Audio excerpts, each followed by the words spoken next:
আজকে আন্তর্জাতিক মাতৃভাষা দিবস, তাই সকল শহীদদের প্রতি শ্রদ্ধা জানাতে এসেছি আমরা। আমরা চাচ্ছি এই প্রথাটা যুগ যুগ ধরে বহমান থাকুক। এজন্যই আমরা শহীদদের প্রতি শ্রদ্ধা দিতে এসেছি।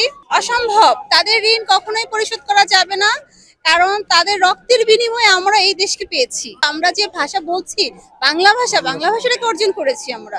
যারা বিনা স্বার্থে নিজের জীবনকে উৎসর্গ করে আমাদেরকে বাংলা ভাষা দিয়ে গেছে, তাদেরকে আমরা হাজার সালাম জানাই। পাশাপাশি আমাদের যারা নতুন প্রজন্ম আসবে তাদেরকে আমি বলবো, আমরা যারা অভিভাবক, এরা কিন্তু ইংলিশ মিডিয়ামেতে পড়ানোর জন্য পাগল হয়ে যায়।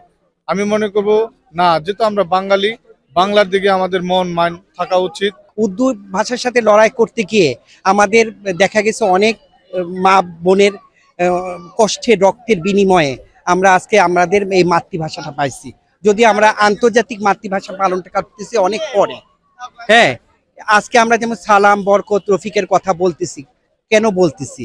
কারণ আমাদের ওদের রক্তের বিনিময়ে আজকে ঢাকা বিশ্ববিদ্যালয়ে একত্রিত হওয়ার পরে আমরা আজকে ভাষাটা পেয়েছি।